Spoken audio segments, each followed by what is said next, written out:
बिस्मिल्लाहिर्रहमानिर्रहीम। अस्सलाम वालेकुम नाजरीन, ईद उल फितर के बाद तहरीके लब्बैक के ख़िलाफ़ भी सख्त किस्म का एक्शन लिया जा सकता है, इसके ऊपर गौर हो रहा है। लब्बैक की सोशल मीडिया टीमें भी ये बातें गर्दिश कर रही हैं और अकली तौर पर भी ये बात समझ में आती है कि तहरीके लब्बैक के ख़िलाफ़ बहुत बड़ा कोई क्रैकडाउन हो सकता है, इसे भी दबाने की कोशिश की जा सकती है। जो पीडीएम हुकूमत की बहुत बड़ी यानी कि गलत इक़दाम होगा अगर वो ऐसा करते हैं, तो इसके ऊपर बात करेंगे कि क्या इसमें कितनी हकीकत है या नहीं है। लेकिन अगर हम अकली तौर पे देखें और इस चीज़ की खबर में गहराई में जाएं तो ये चीज़ समझ में आती है कि कौन से दो लेटेस्ट हाफिज़ साद रिजवी साहब के बयान हैं जिनको बुनियाद बनाकर ये जो पीडीएम हुकूमत है तहरीके लब्बैक के ख़िलाफ़ कोई एक्शन ले सकती है, और वो भी अपनी मर्जी से नहीं, इमरान खान की तरह बैरूनी कुव्वतों के प्रेशर में आके, दबाव में आके ये दोबारा कोशिश करेंगे जो इमरान खान ने की थी तहरीके लब्बैक को दबाने की। ये पीडीएम हुकूमत भी कर सकती है और मेरा ख्याल है ये पीडीएम हुकूमत की बहुत बड़ी गलती होगी अगर वो ऐसा करते हैं तो।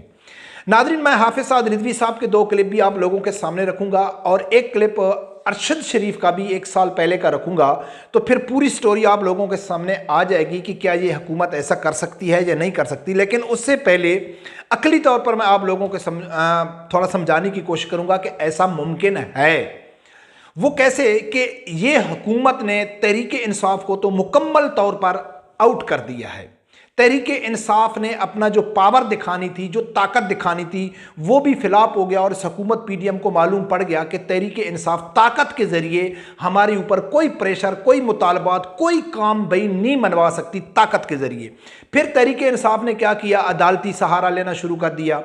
फिर वो सुप्रीम कोर्ट ने जो सो मोटो लिया था उसका भी ये चैप्टर बंद होने वाला है। तो अब ज़हरी सूरत में जो नज़र आ रहा है तो ये पीडीएम हुकूमत ने तहरीके इंसाफ को मुकम्मल साइड में कर दिया है। अब इस पीडीएम हुकूमत के लिए ईद के बाद जो सबसे बड़ी मुश्किल खड़ी होने वाली है वो है तहरीके लब्बैक। क्योंकि हाफिज़ साद रिजवी साहब का एक बयान तो आप लोगों ने सुना होगा, कुछ दिन पहले उसने कहा था कि इनका बाप ही कम करेगा, कैसे नहीं करेगा। हम रमज़ान शरीफ से फ़ारिग होते हैं, तरावियों से, रोज़ों से जब हम फ़ारिग होंगे तो फिर हम इनके साथ मैदान में आएंगे और देखते हैं इनका बाप ही कीमतें कम करता है कि नहीं करता है। बड़ा मशहूर हाफिज़ साद रिजवी साहब का एक बयान था। ये बयान तो मद्देनज़र रखते हुए यह पीडीएम हुकूमत सोच रही है कि इमरान खान से तो अभी हमको कोई खौफ और कोई डर भी नहीं है, अगर हमको कोई डर है तो वो तहरीके लब्बैक से है। उससे ये बयान हाफिज़ साद रिजवी साहब का और एक और बयान जो मैं आप लोगों के अभी सामने रखने जा रहा हूँ, जिसकी वजह से ये हुकूमत बैरूनी ताकतें जो इस हुकूमत के ऊपर प्रेशर डालेंगी, वो हाफिज़ साद रिजवी साहब के बयान की वजह से और अरशद शरीफ के बयान की वजह से। तो वो सबसे पहले आप सुनो कि हाफिज़ साद रिजवी साहब का वो बयान कौन सा है, फिर अरशद शरीफ का बयान आप लोगों के सामने रखूंगा, फिर आगे जाके बात करेंगे।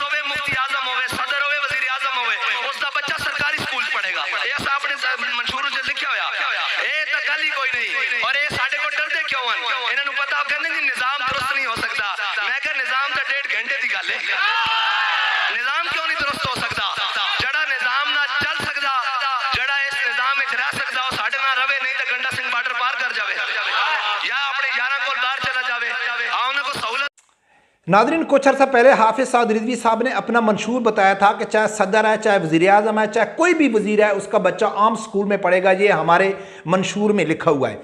अच्छा, ये तो बहुत सारे मंशूर, बहुत सारे सियासतदान यही मंशूर बनाते हैं।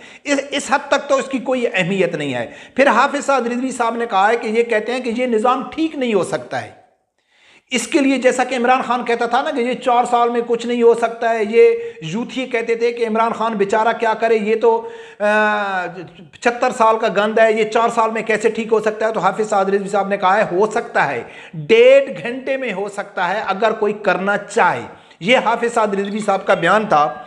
लेकिन अगर कुछ लोग कहेंगे कि हाफिज़ साद रिजवी साहब का ये बयान वैसे सियासी बयान था जैसा कि भाई हम गरीबों के लिए तालीम एक ही कर देंगे, गरीबों के बच्चे और अमीरों के बच्चे एक ही स्कूल में पढ़ेंगे, एक ही हॉस्पिटल में जाएंगे, ये एक रवायती जो सियासतदान होता है उसका एक बयान होता है अवाम को बेवकूफ़ बनाने के लिए। लेकिन हाफिज़ साद रिजवी साहब के इस बयान को आम बयान की तरह नहीं लिया जा रहा है। क्यों कि इनका जो मंशूर है वो अफ़गानिस्तान के मंशूर से मिलता जुलता है। और अफ़गानिस्तान में जब तालिबान की हुकूमत आई थी तो ठीक 10 या 12 दिन बाद जाके अरशद शरीफ ने एक प्रोग्राम किया था। काबल के एक चीफ था, पुलिस का चीफ था, उसके साथ उसका इंटरव्यू था हाफिज साद रिजवी अरशद शरीफ का। तो अरशद शरीफ के उस इंटरव्यू में का वो एक क्लिप मैं आप लोगों के सामने रखता हूँ, वो सुनो, फिर आगे जाके बात करते हैं। का कहना है तालिबान के कंट्रोल के बाद से शहर और सूबे में जराइम की शरह में 95% कमी आई है।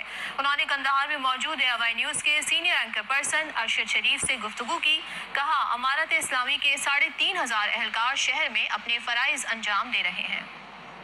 इस वक्त मौजूद हूँ हाजी अब्दुल गफ्फार मोहम्मदी, IG पुलिस कंधार के साथ, इस्लामिक एमिरेट अफगानिस्तान।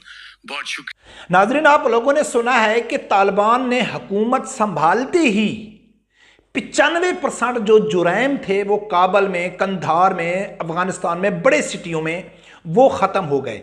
यानी कि जो ही तालिबान की हुकूमत आई तो कुछ दिनों के अंदर अंदर 95% जुराइम जो थे वो अफगानिस्तान में बड़े बड़े शहरों में ख़त्म हो गए थे। अब यही बात हाफिज साद रिजवी साहब कर रहा है कि अगर कोई ख़त्म करना चाहे तो ये घंटों की गेम है, इसके लिए सालों नहीं चाहिए, निज़ाम तब्दील करने के लिए सालों नहीं, एक आर्डर की ज़रूरत होती है। अब इन दो बयानों को आपस में मिला लें। फिर हाफिज साद रिजवी साहब ने कहा है कि ईद के बाद हम मैदान में उतरेंगे और अफगानिस्तान का मसला अभी भी बीच में पड़ा है। जितनी भी यूरोपीय यूनियन है वो अफगानिस्तान को तस्लीम नहीं कर रही है। अफगानिस्तान जो हुकूमत है वो बार बार डिलीवर कर रही है, नए कानून साजी कर रही है, शरी निज़ाम के ऊपर चलने की कोशिश कर रही है, गरीबों को वो रिलीफ दे रही है, पेट्रोल सस्ता कर रही है, महंगाई कम हो रही है। ये सब कुछ गरीब आवाम को जो रिलीफ मिलना था, जिस मकसद के लिए उन्होंने हुकूमत संभाली थी, वो अपने मकसद में कामयाब नज़र आते आ रहे हैं। लेकिन जो मगरबी दुनिया है वो इस चीज़ को मानने के लिए तैयार नहीं है और वही मॉडल, वही नज़रिया, वही मुनशीर हाफिज साद रिजवी साहब दे रहे हैं। और हाफिज साद रिजवी साहब दे रहे हैं तो उसने ये भी ऐलान कर दिया है कि हम ईद के बाद फ़ौरन मैदान में आएंगे। और ये भी पाकिस्तान का बच्चा बच्चा जानता है कि तहरीक लबैक जो ऐलान करती है उसके ऊपर पूरा अमल करती है, वो यू टर्न नहीं लेती है। अब PDM हुकूमत एक तरफ तो ये देख रही है कि हमारे लिए जो सबसे बड़ा ख़तरा था, हमारे लिए जो सबसे बड़ा चैलेंज था, वो PTI का था। PTI को तो उन लोगों ने यानी तकरीबन बंदी कर दिया है। PTI तो अब उसके गुब्बारे में हवा निकल गई है कि एक सियासी लीडर के पास दो ही पावर होती हैं, या तो वो कानूनी रास्ता इख्तियार करता है, उसके बाद या तो वो प्रेशर डालता है। इमरान खान का प्रेशर भी रिलीज हो गया और कानूनी तौर पे भी उसको कोई रिलीफ नहीं मिल रहा है। तो PDM हुकूमत को ने तकरीबन PTI के साथ तो उन्होंने जो निमटना था निमट लिया। अब उनके पास जो सबसे बड़ा चैलेंज है वो है तहरीक लबैक का। और तहरीक लबैक ने उनको खूब यानी कि एक चैलेंज दिया हुआ है कि भाई देखते हैं हम ईद के बाद क्या करते हैं। और हाफिज साद रिजवी साहब ने वाज़ेह ऐलान किया हुआ है। तो ये जो बातें हो रही हैं तो इसमें काफ़ी हद तक दम है, इनमें असर है इन बातों में कि तहरीक लबैक के ख़िलाफ़ कुछ ना कुछ ईद के बाद हो सकता है। लेकिन अगर PDM हुकूमत तहरीक लबैक के ख़िलाफ़ ऐसा कुछ सोचती है, बैरूनी लोगों को, ये खुद भी नहीं चाहते, ये खुद भी पाकिस्तान के सियासतदान नहीं चाहते, लेकिन ये ज़्यादातर एक्शन लेंगे बैरूनी लोगों ताकतों को खुश करने के लिए। अगर वो ऐसा करते हैं तो मेरा ख्याल है इनसे बड़ा बेवकूफ़ शख्स कोई नहीं होगा, बड़ी बेवकूफ़ हुकूमत कोई नहीं होगी। क्योंकि इन लोगों ने देख लिया है कि जो तहरीक इंसाफ ने तहरीक लबैक के साथ किया था वो सेम उनके साथ हो रहा है। और कोई कुछ भी कहे, तहरीक इंसाफ का जो जवाल है, उनके जो जलालत है, वो तहरीक लबैक की वजह से है। अगर यही एक्सरसाइज यानी कि PDM जमात अप्लाई करती है तहरीक लबैक के ऊपर, तो मेरा ख्याल है इन लोगों ने क्या कहता है कि अपने लिए खड्डे खुद ही खोद लिए, अपने पाँव पे, जैसे कहते हैं ना कुल्हाड़ी मारना, तो ये PDM हुकूमत अपने पाँव पे खुद कुल्हाड़ी मारेगी अगर वो तहरीक लबैक के ख़िलाफ़ कोई ऐसा एक्शन लेने के बारे में सोच रही है। लेकिन मुझे ऐसे ज़हरी सूरत में ले सकती है, लेकिन अगर अक्लमंदी से उन लोगों ने काम किया तो मेरा ख्याल है कि ये तहरीक लबैक के ख़िलाफ़ ऐसे कोई एक्शन ख़ास नहीं लेंगे। लेकिन देखते हैं नाज़रीन क्या होता है। रब परवरदिगार से यही दुआ है कि अल्लाह ताला हर आदमी को हक़ सच सुनने की और उसके साथ खड़े होने की तौफ़ीक़ अता फ़रमाए। अल्लाह हाफ़िज़।